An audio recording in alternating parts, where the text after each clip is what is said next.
For centuries, one family's name was written across the map of Europe like a signature of destiny, the House of Habsburg. From the high valleys of Austria, they rose to dominate not only kingdoms, but continents. And they did it not by endless war, but by something far more enduring: marriage. In the age of crowns and courts, a royal wedding could be more decisive than 100 battles. The Habsburgs understood this better than anyone. They married into power, forging alliances so strong that Europe's thrones seemed bound together by a single thread of blood. Their motto was proudly carved into palace walls: Bella Garant Alii, tu Felix Austria nubi. Let others wage war, you, fortunate Austria, marry. By the early 1500s, the family's influence was staggering. Through a chain of unions, they inherited the Netherlands, Burgundy, Bohemia, Hungary, and most importantly, Spain. From the vineyards of Castile to the silver mountains of Peru, from Italian cities to the fortress ports of the Americas, their rule stretched across oceans. Spain was the crown jewel of their empire. Its ships carried gold and silver across the Atlantic. Its armies defended Catholicism and the family's prestige. But ruling such a vast realm demanded one thing above all: control over who wore the crown. To the Habsburgs, the greatest threat wasn't rebellion.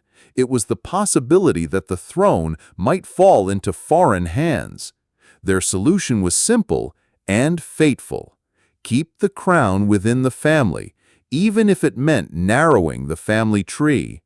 At the time, no one doubted the wisdom of this policy. Royal blood was seen as sacred, too precious to be diluted by outsiders. Marrying cousins, uncles, and nieces was not only acceptable, but considered a duty to dynasty. And as the generations passed, the web of Habsburg alliances grew tighter and more tangled. It was a strategy that secured an empire without a sword stroke, but in the shadowed halls of power, no one saw the quiet price that would one day come due. In the courts of early modern Europe, a royal wedding was less a love story than a treaty written in silk and gold. For the Habsburgs, marriage was the instrument that tuned the empire, a quiet music of signatures and seals that bound provinces tighter than chains. Ministers studied genealogies the way generals studied maps. Every betrothal had a front line, every dowry a border. Spain, the brightest star in the Habsburg constellation, guarded its crown with a jealous vigilance. Outsiders might bring rival claims, new factions, even new loyalties. The answer, learned over generations, was simple: keep the circle small. Cousin met cousin beneath cathedral arches. Uncles wed nieces under tapestries heavy with saints and emblems. To contemporaries, this was prudence, not scandal. Royal blood was not merely noble, it was a currency whose value depended on its perceived purity. If a kingdom could be traded by marriage, then a marriage that never left the family seemed the safest trade of all. The Spanish branch adopted the policy with special fervor. The empire's far-flung territories, Milan, Naples, the Netherlands, the Indies, made the center feel constantly besieged. Family unions promised continuity, a line of succession that pointed inward, never outward. But dynastic arithmetic is not the same as biology. The Habsburgs thought in ledgers and lineages. 2 houses joined, a rival appeased, a border secured. What the sums did not show was the narrowing of possibility with each repeated union. Ancestors began to repeat like echoes in the family tree. Great-grandparents returned as duplicates a few branches over. The portraits on palace walls, those pale faces, the unmistakable jaw, the austere gaze, became a mirror that looked backward as much as it looked upon the future. Still, the strategy delivered results. Alliances held, claims were defended, and Spain projected the image of a dynasty that answered only to itself. Court festivals celebrated these unions as triumphs of statecraft. Clarions sounded, balconies blossomed with banners, and poets praised the unbroken thread of the house. Behind the spectacle stood a stern logic. Better the known cousin than the unknown claimant. Better continuity than compromise. Yet the same policy that steadied the crown began to slow the blood's variety. Whispered worries, no more than ripples, touched the edges of the court. A prince's frail infancy here, a princess's lingering illness there. Such talk was quickly brushed aside. Empires do not like to hear soft omens. And so the circle tightened again. When Philip IV married his niece Mariana of Austria, it was hailed as a masterstroke of unity. Few paused to consider what it meant for the children who would inherit both the crown and the entwined strands of ancestry. The Habsburgs had achieved what they wanted, a fortress of legitimacy built from within. But a fortress can become a labyrinth. In the dim corridors of El Escorial, where candles guttered against stone, a new heir would soon step into the maze, carrying with him the weight of policy turned destiny. In the grand audience chambers of Madrid, portraits lined the walls like sentinels of the past. To the casual eye, they were simply the faces of kings and queens. But to anyone who looked closely, there was something uncanny. The same elongated jaw, the same narrow cheeks, the same deep-set eyes recurring generation after generation. The Spanish Habsburgs had not merely preserved their bloodline, they had folded it inward upon itself. The royal family tree was no longer a sprawling oak, but a tight braid of repeating names and faces. Philip II had married his own niece. Philip III had taken his wife, his first cousin once removed. And Philip IV, determined to keep the throne in loyal hands, had married Mariana of Austria, his sister's daughter. This union made Mariana both queen and the king's niece, and when their son Charles was born, he inherited a tangle of family ties that defied ordinary definition. His mother was also his aunt. His grand-uncle was also his grandfather. To the Habsburgs, this was the pinnacle of dynastic strategy, the crown circle drawn so small that not a single drop of foreign blood could enter. The genealogical record shows just how narrow the path had become. Over centuries, the same ancestors appeared multiple times in Charles's lineage, some as many as 4 or 5 times. What this meant in human terms was less well understood in the 17th century. To the Habsburg court, the logic was clear. Every marriage within the family preserved the sanctity of the throne. Every repeated union was a layer of protection against claimants from abroad. But this protective wall was also a closed gate.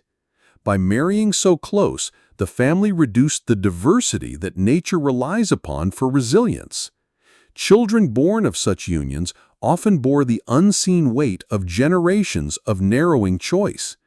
In Charles's case, the effects were not invisible. From the start, he struggled with fragile health and developmental challenges, though the full cause would not be understood until long after his time. Still, the court presented the Habsburg dynasty as the very embodiment of stability and divine right. Painters were instructed to portray their subjects in the finest silks, framed by symbols of victory and piety. The truth, whispered only in private, was that the royal line had become an echo chamber. The same names, the same features, circling back again and again. The marriage of Philip IV and Mariana had fulfilled the family's most guarded principle: the crown must never pass to a stranger. Yet in securing the throne so tightly, they had ensured that their future heir would be the product of a tree whose branches had long since stopped reaching outward. And when that heir, Charles II, came to power, the fate of Spain's most powerful dynasty would rest on the shoulders of a king who carried within him the concentrated legacy of centuries. Charles II entered the world in 1661 amid the solemn grandeur of Madrid's royal palace. Bells rang, cannons fired, and the court celebrated the arrival of an heir to the Spanish Habsburg throne. Yet even in those early days, the whispers began. Murmurs of a fragile infant, of an heir who struggled to meet the milestones expected of a prince. His baptism was a lavish affair, attended by Europe's most powerful envoys. But behind the glitter of ceremony, the mood was one of cautious hope rather than unshakable confidence. When his father, Philip IV, died in 1665, Charles was only 4 years old. A regency council ruled in his name, with his mother and aunt, Mariana of Austria, acting as the most influential figure in his upbringing. Charles grew up within the echoing halls of El Escorial and the Alcázar of Madrid, spaces filled with religious devotion, political maneuvering, and a constant awareness of the fragility of his health. The Spanish court, already a place of intrigue, became a battleground of factions, some rallying behind the Queen Mother's policies, others seeking to undermine her influence. The boy king was given the title El Hechizado, the Bewitched, a name born from the superstitions of the time. Many believed his condition was the result of a curse, the work of dark forces seeking to weaken the Spanish crown. In truth, his challenges were likely the outcome of centuries of close relative marriages within the dynasty. But in a deeply religious and politically unstable Spain, such ideas were overshadowed by fears of sorcery and divine punishment. Despite his ailments, Charles was expected to embody the dignity of the monarchy. He attended court rituals, participated in religious festivals, and received foreign ambassadors, though often with visible difficulty. His speech and movements were slow, his stamina limited. Ministers learned to navigate around his limitations, controlling access to him and shaping his decisions before they ever reached the royal lips. The challenges of governance under Charles's reign were not only personal, but geopolitical. Spain's once vast wealth from the Americas was dwindling, its armies struggled to defend far-flung territories, and its rivals, France, England, the Dutch Republic, grew ever stronger. The boy king, hemmed in by both physical frailty and the ambitions of those around him, was less a ruler in command than a monarch surrounded by caretakers and political operatives. Yet in the eyes of the people, Charles remained a sacred figure, the anointed king chosen by God. He prayed devoutly, leaned heavily on his faith, and sought to uphold the traditions of his ancestors. But as the years passed, it became clear to those within and beyond the court that Spain's greatest challenge was not a foreign enemy. It was the question of what would happen when this solitary heir, the last of his line, could no longer sit upon the throne. By the 1690s, the Spanish Empire was a shadow of the power it had once been. The galleons still crossed the Atlantic, their hulls heavy with silver from the mines of the Americas, but the treasure no longer seemed enough to hold the kingdom together. Inflation gnawed at the economy, corruption hollowed out institutions, and Spain's enemies grew bolder with each passing year. From Milan to the Netherlands, territories that had once been the pride of the crown were now vulnerable, tempting prizes for rival powers. At the center of this fragile realm sat King Charles II, the last Habsburg monarch of Spain. His reign was marked not by victories or bold reforms, but by a constant struggle to keep the empire from unraveling. His health remained poor, limiting his ability to lead personally, and so the governance of Spain often fell into the hands of ministers, advisors, and royal relatives, each with their own agendas. The court became a battlefield of intrigue. Factions formed around two competing visions for the kingdom's future. One supported the Austrian Habsburgs, hoping to pass the crown to a relative from Vienna. The other backed the French Bourbons, whose king, Louis XIV, sought to unite the Spanish and French thrones under his dynasty. Ambassadors from across Europe hovered in Madrid's corridors, offering bribes, favors, and veiled threats, all seeking to influence the ailing king's choice of successor. Meanwhile, the people of Spain suffered. Agricultural crises brought famine to some regions, while wars drained what resources remained. The once mighty Spanish army struggled to maintain discipline, its equipment outdated, its soldiers unpaid for months at a time. At sea, the navy was no longer the fearsome force that had once carried the flag of Castile to every ocean. In foreign capitals, Spain was now seen less as a threat and more as an opportunity. France, England, Austria, and the Dutch Republic all watched closely, knowing that the death of Charles without an heir would trigger a scramble for control over one of the largest empires in the world. Charles, deeply devout and painfully aware of his duty, prayed for guidance. Yet his own body and the tangled politics of his court betrayed him. Every year without an heir deepened the crisis.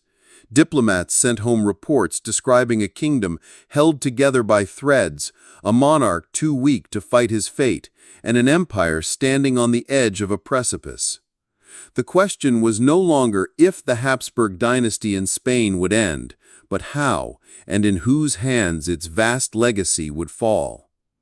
In the palace halls, where portraits of stern-faced ancestors lined the walls, the whispers grew louder. The end of the line was approaching, and with it, a storm that would engulf all Europe. The year was 1700, and Madrid lay under a heavy silence. King Charles II, the last Spanish Habsburg, was gravely ill. His body, weakened by years of frailty, could no longer bear the weight of the crown, yet the fate of the empire still rested on his thin shoulders. In the dim chambers of the royal Alcazar, ministers and priests moved quietly, aware that every decision and every moment could shape the destiny of Europe. For years, the great powers had circled like vultures. The Austrian Habsburgs believed the Spanish crown should remain in their branch of the family. France's Louis XIV had other plans. His grandson, Philip of Anjou, was young, ambitious, and ready to unite the French and Spanish thrones under the Bourbon banner. England, the Dutch Republic, and other states feared this union would tip the balance of power and ignite a continent-wide war. As Charles's health failed, the pressure to decide his successor became unbearable. Diplomats filled Madrid, each working to sway the king's council. Bribes were offered, promises made, threats whispered in shadowed corridors. In public, Charles appeared pious and calm. In private, he wrestled with the knowledge that his choice could either preserve Spain's integrity or tear Europe apart. In October of 1700, after much prayer and consultation, Charles signed his last will. In it, he named Philip of Anjou as his heir, a decision that stunned his Austrian relatives and sent shockwaves through Europe. Philip, only 17, would inherit an empire stretching from the Americas to the Philippines, from the Low Countries to Naples. But the ink on the will was barely dry before the consequences began to unfold. Austria rejected the decision, claiming the throne as its own. England and the Dutch Republic bristled at the thought of Bourbon dominance. Alliances shifted overnight, and armies began to mobilize. On November 1st, 1700, Charles II died at the age of 38. With his passing, the Spanish Habsburg line ended. The crown passed to Philip, who became Philip V of Spain, and Europe plunged into the War of the Spanish Succession, a conflict that would rage for more than a decade. Charles's last act as king had secured the throne for his chosen heir, but had also unleashed one of the most destructive wars of the early modern era. In trying to preserve his kingdom, he had set fire to the political order of Europe. The echoes of that decision would be felt long after his burial, as the map of the continent was redrawn in the war's aftermath. In the decades after Charles II's death, the story of the Spanish Habsburgs began to drift into legend. To some, his troubled life and the dynasty's collapse seemed the work of dark enchantments, a supernatural punishment for centuries of ambition. The nickname El Hechizado, the Bewitched, lingered, carrying with it the old belief that a curse had brought Spain's most powerful family to ruin. But, in time, historians would strip away the superstition and uncover a truth both simpler and more human. The so-called curse was not the work of sorcerers, but the result of choices, deliberate, calculated, and repeated over generations. The Habsburgs' policy of keeping the crown within the family had indeed preserved their hold on power for centuries. Yet, it had also narrowed their family tree to the point where the same ancestors appeared again and again in the lineage. In Charles's case, genealogists have calculated that his parents shared more ancestry than the average set of siblings. Modern science suggests this lack of genetic diversity likely played a role in his lifelong health challenges. In the 17th century, no one in the royal court would have thought in such terms. The language of the day was one of divine right, purity of blood, and political necessity. Marriage was a diplomatic tool, not a question of biology. The Habsburgs saw themselves as guardians of an unbroken chain stretching back through centuries of rulers, and in many ways they were. But that same devotion to continuity became the very thing that broke the chain. Today, the Spanish Habsburgs stand as one of history's most striking examples of a dynasty undone by its own strategy. Their story is a reminder that power, when guarded too tightly, can turn inward and collapse. It is also a cautionary tale about the unseen consequences of decisions made in the name of stability. Charles II's death in 1700 marked not only the end of a family line, but the end of an era. The War of the Spanish Succession that followed reshaped Europe's political order, yet the memory of the last Habsburg king endures. A solitary figure in a vast and crumbling empire, remembered less for what he conquered than for what his life revealed.